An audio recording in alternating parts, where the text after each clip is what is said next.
Hello, and welcome to Iab Pulse, our regular news show where we discuss the hottest and most important topics in the digital advertising ecosystem today.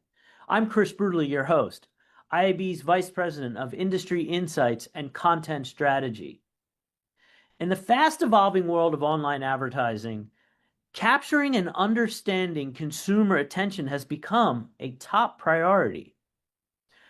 With audiences exposed to thousands of ads daily across multiple devices, traditional metrics like viewability and clicks don't tell the full story of engagement. That's why the industry has been searching for more meaningful ways to measure not just whether an ad was seen, but how much genuine attention it received. As such, the IAB and the MRC just released for comment the first comprehensive attention measurement guideline for public comment. Today on the show, I have the two authors of that document. First is Ron Pinelli, the Senior Vice President of Digital Research and Standards at the MRC. Hi, Chris. Good to see you. Happy to be here. Looking forward to the discussion. And IAB's own Angelina Ng, Vice President of the Measurement, Addressability, and Data Center at IAB. Hi, guys. Happy to be here. And it's always a pleasure to be on stage with the both of you at any time. The feeling is mutual, Angie, and let's demystify some digital. So, Angie, I'm going to start with you. So, what exactly are these guidelines, and why did you release them now for public comment? Well, a few years ago, several agencies were beginning to look at different solutions to expand the how they can evaluate media beyond viewability and impressions and clicks. And so there was several companies that came into fruition into the marketplace around the topic of attention, that they could measure attention. And they were from eye tracking to facial coding and looking at behavior and engagement, etc. And so it was quite a confusing marketplace because everyone was defining attention differently.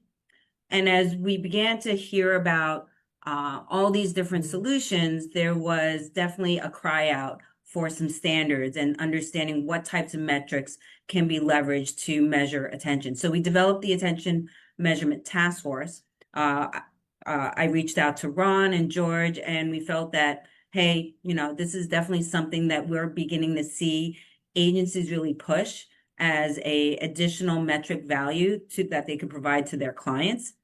And many companies were knocking on Ron's door asking for accreditation. And without guidelines, without standards, there's nothing to really accredit to, or there's some stuff that can be accredited, but not the full thing. So we worked together to develop a task force, which includes about 250 to 300 members at any given time, from brands, agencies, publishers, ad tech, and measurement providers, non-members and IAB members, to really talk about what these different approaches were. And it was quite quite interesting in the beginning, where you had all these different solutions really talking about the way that they're measuring attention. So we felt that there was a need to very clearly define metrics for each and every one of those approaches. Got it. Now, Ron, what's the MRC perspective on the value and importance of these guidelines? And if you wanted to add anything else to what is included in the guidelines, feel free. Well, there's the base fundamental importance, I think, of creating a framework for validation, because that's very much an MRC's wheelhouse. We're an audit organization. We conduct validation audits. So any guideline or measurement standard helps create that framework for that evaluation. But beyond that, it's a resource for the industry. I think it's certainly a resource for advertisers or agencies or even sellers that are using attention measurement to start beginning to ask the right questions, to set expectations, to understand strengths and limitations of various methodologies. It's a resource for the practitioners, for them to evolve and build their measurement in a consistent way. And ultimately, I think it helps give assurance to the marketplace that they can transact on attention if they so choose. And we always say when we write these things, we're not trying to dictate transactional practices or create currencies, but I always use the analogy like if I go to a store to buy a pack of gum and there's a bunch of different pieces of or packs of gum there and they're priced differently, right? Some are based on count, some are based on weight, some aren't even gum. There's no real definition of what gum is, and one's in dollars and one's in pesos and one's in yen. I'll probably walk out. I'm not going to transact. It's too complicated. So this type of work helps at least create some consistency in a framework that can allow those that want to transact based on attention, they can do so confidently.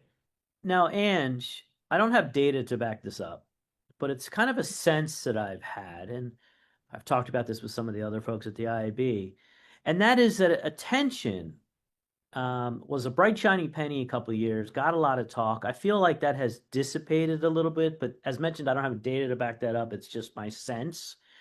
Um, would you agree with that? And if so, why is that?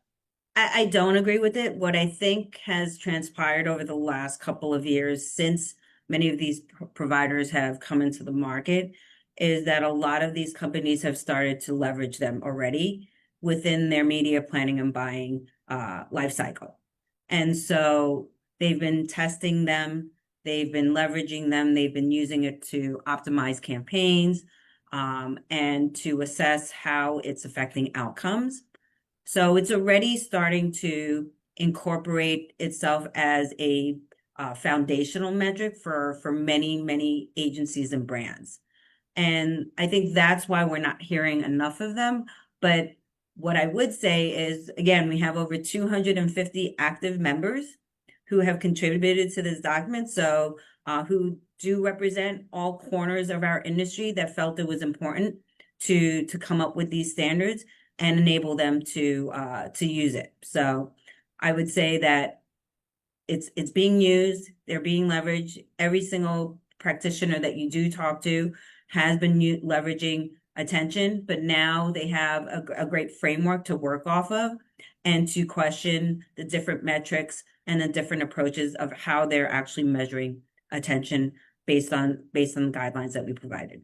That's really interesting. So, my interpretation of your answer is that just because perhaps it's not the hottest buzzword that you're seeing at industry gatherings or even in the trades, doesn't mean the machine is working and moving forward and evolving and innovating behind the curtain, which to me is really good news for those who are very interested in attention because things are happening. And thus, with these guidelines, things are starting to happen now in a formal, standardized type of way, which is really exciting for the Yeah, and industry. I would add, I mean, Ron, chime in, but you're hearing it from the other side, right? So you've mentioned to me several times that several attention providers have reached out to you regarding having a framework. Yeah, and I would just add to that that not to make a pun, but our industry has a very short attention span for these types of things. There are things that come on the scene. There's a lot of discussion, and then we seemingly move on to the next thing. But I agree with you both that it doesn't mean that things aren't going on behind the scenes. We constantly get asked about attention. I speak to a lot of participants in the ecosystem that have certainly factored that into their planning, to their buying decisions, those types of things. So I don't think the importance of standardizing this and producing this body of work has waned at all. It's more of maybe there's just increased acceptance in the marketplace. So there's Yeah. less of this public discourse. That's good to hear. All right, I want to move on and I want to get under the hood a little bit of the guidelines. Ron, the first thing I noticed is that the document does not offer a definition for the term attention, which I feel like maybe some folks will be looking for. Can you kind of give some background on why that might be? Sure. So a couple of things. First, we have to realize that as an industry, an ad or media industry, we didn't invent the term attention. Attention has existed as long as humans have existed. Hmm. And throughout the years, there's been a lot of research, whether that be neuroscientific research or biological research or psychological research on defining what attention is. And even in our industry, I have organizations like the RF that have put together models for attention in terms of defining that. And all of those sources basically say attention isn't like a thing. It's not a binary thing. It's a range. It's a spectrum. There are degrees. And what attention means depends a lot on the use case, what you're trying to do with it, particularly in our industry. Are you trying to say, hey, I'm grabbing someone's attention initially amongst the clutter of the internet or whatever media, or am I making a deeper connection or getting an emotional response, a cognitive response? So it's a range. And we didn't want to reinvent that wheel of a lot of that work that's been done, but instead say, well, does the industry really want from us? What the industry wants from us is being very specific about the methodologies that are used to try to capture what this is. What do they mean? What are some of their limitations? What's their intended use? And then how should I connect that with my media buying and planning activities? And that's really the focus of the document. It's not that we avoided a definition, it's just that it's complex and it really depends on the use case. And there's some existing research that can be leveraged. We focused our attention and efforts on the measurement methodologies and quality requirements within them. And what are those four primary approaches or methodologies that are in there? The way we've broken it down is the four right now prevailing methodologies for measuring attention really kind of come into these buckets. One is what we call data signals, and some folks call it potentially proxy measures. And what this is saying, well, I can passively collect heuristics of user activity, and then I can put that together into a composite to say there's a likelihood they were paying attention. If I can confirm they were there and they were doing things and they were actively engaged while they were being delivered a piece of content, then that gives a likelihood to attention. That's one. The second is your visual tracking. This is either eye intersection or gaze duration or those types of things. Again, the premise being that as my eye fixates on something, there's a likelihood that I'm paying direct attention to that. Then you have the deeper bucket, which is, okay, I'm physically paying attention to this, but am I having a cognition of the message? Is there an emotional response, that deeper level of attention? And then finally, there's panel and survey approaches, whether that be a sample I recruit to have a meter or something that's measuring what I'm doing and paying attention, or whether it's just directly asking me, did I notice this? Did I pay attention to it? Those are all viable methods of measuring attention. They potentially have different use cases, right? In terms of the levels in that spectrum of attention. They have certain strengths and limitations. Some are scalable and lighter touch. Some are much more richer and direct measures of attention, but also difficult and potentially expensive. So as Angie said, there are over 200 folks that participated in this, and they kind of brought to us, these are really the methods within trying to measure what this thing is. That's not to say those won't evolve and there won't be new methods in the future that require updates, but those are really kind of like the four areas. And then at the risk of going too long, the thing that I'll add is there's actually a fifth bucket in the guideline, which is a model that combines all those things. To me, that's very interesting because you can say, all right, I've got this signal-based approach that's very scalable, but it's not a direct measure of attention.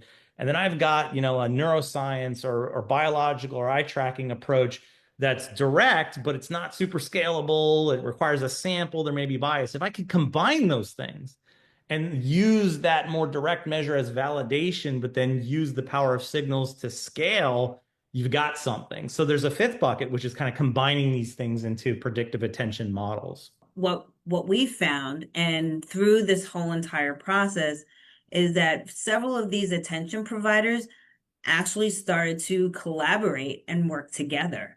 And that is something I think that we rarely see in our industry, where you have competing solutions actually coming together and still maintaining their own distinction, but sharing of methodology or providing insights to clients for a single campaign or for a collection of campaigns across the board to provide, such as visual tracking versus data signals, or cognitive versus physio and neurological other signals. That's great to hear the collaboration. I think that because ultimately that's what ends up bringing a better product to the market. There's so many experiences or examples in this industry where if we collaborated more, better things would happen and serve the industry well and serve it better. And there was also, you guys also wanted to understand like the placement of the different of the content, for example, the environments and ad creative. Can you talk a little bit about that? Yeah, so there are three things or three approaches to not just the approaches, but what we wanted clarity was from each of those providers. What are you actually measuring? Is it the content itself, where is it a news site or an entertainment site? Uh, and those can result in different measurement results because there are some environments that are possibly more engaging than others, or where users are flipping through, let's just say social media, but they're really concentrated on a particular program.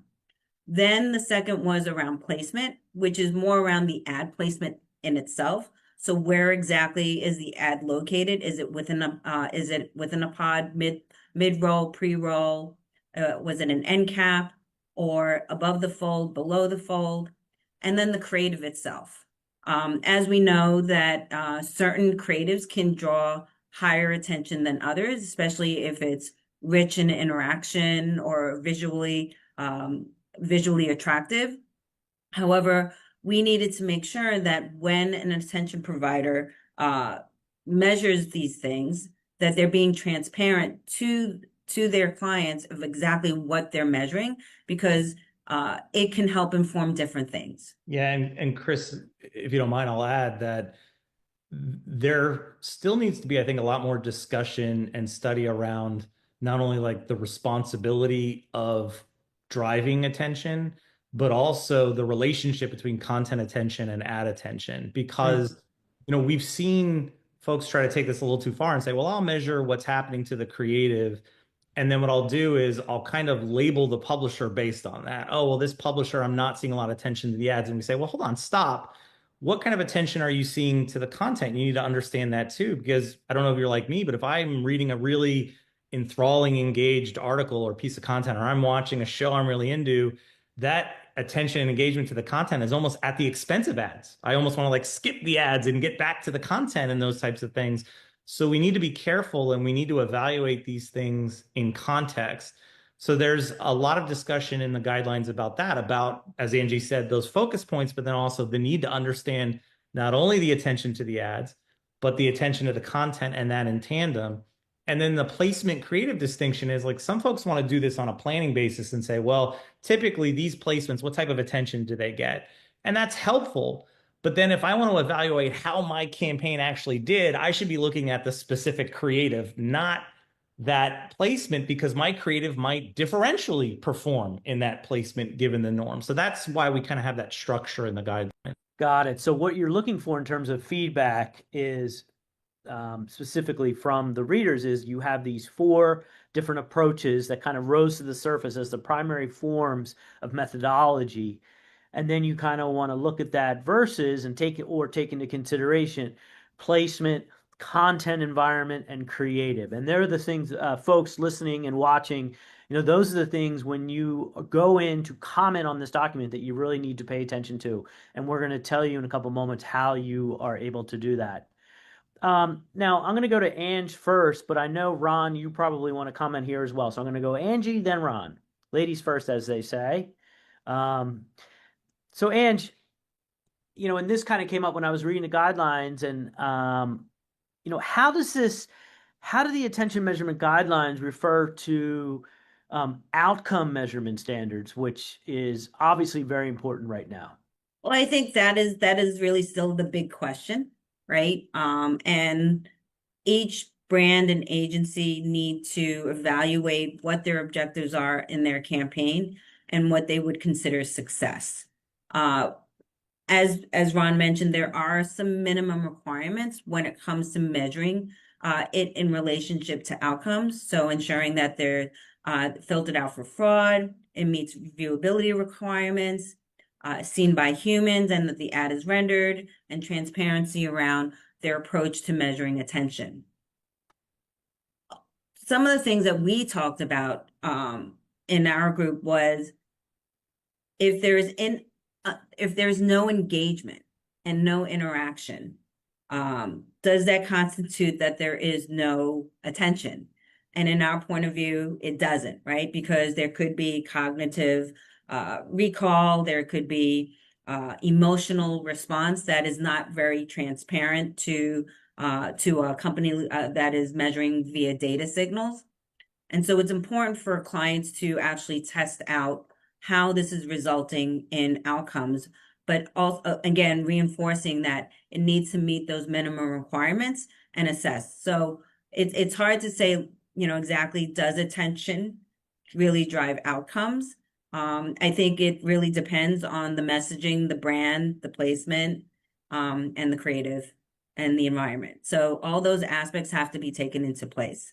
Ron probably has a lot more to expand from more of the MRC, measurement perspective, but from a business mindset, those are things that I think marketers need to keep in mind. Yeah, and I think you said it really well, Angie. I mean, at a very high, simple level, attention isn't an outcome. I mean, I don't think there's many marketers out there that create a campaign and say, well, my end objective here is just to get someone to pay attention to this and nothing else. Like they want them to do something after that. They want them to make a purchase, surely, or change their perception of the brand or their purchase intent, et cetera. So it's very important to evaluate attention in that context and study how it potentially drives outcomes. Because sure, I can be paying attention to something because I'm very interested in that and it's affecting things.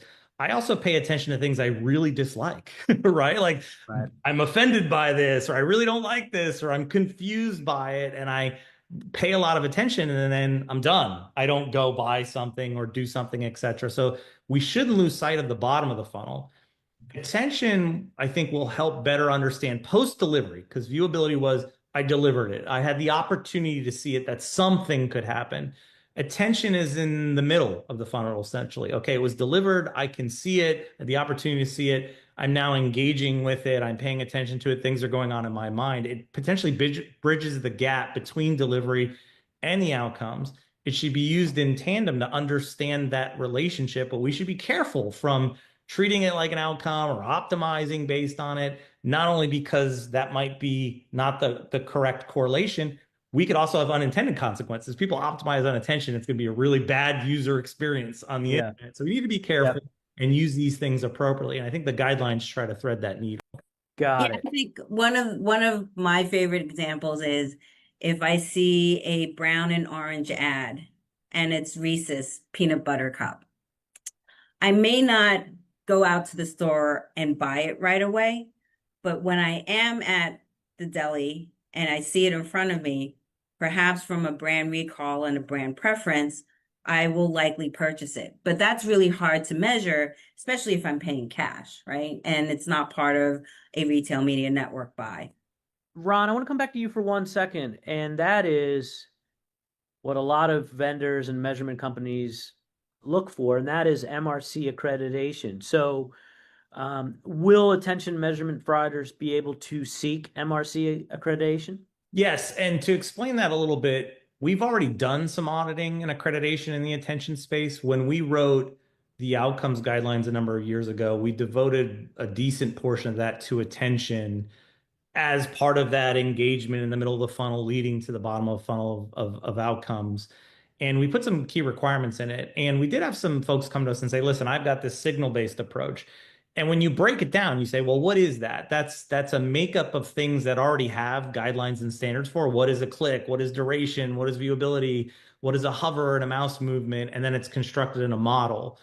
Or if it's an eye tracking vendor, that's a piece of code or metering equipment from a sample that's projected. We've got a lot of standards we can apply to that. So we've already done some auditing and accreditation of some forms of attention measurement. But as we've done that, we've learned things. For instance, we have learned as we've evaluated these things that when you're looking at these attention models or measurement, you have to benchmark them within things like device and format because there could be bias. A perfect example is I've got a duration component in my attention score. Well, if I'm comparing video to display, video is always going to win because it's a longer form, longer duration. If I'm comparing CTV to desktop, well, CTV is a lean back environment. I'm not clicking all the time. So we need to kind of understand those things. We learned that as we audited. And we tried to reflect some of that in this formalized guidance. So what we expect is this will not only open up the doors for other vendors that were maybe on the periphery to say, okay, I've now got a solid framework to be audited and accredited. It will evolve our existing audits and accreditations in the space. Well, this has been a fascinating conversation. I feel like you guys really have a nice structure to help the industry get to the next step. So most importantly, one of the key reasons we had this episode is because we wanted to promote it. We want people to participate. So Angie, what are the next steps for folks watching the show and throughout the industry who are interested in the guidelines and make their comments during this public comment period? How would one do that? Yes, so visit our website at iab.com/attention, and you'll see the guidelines listed right there.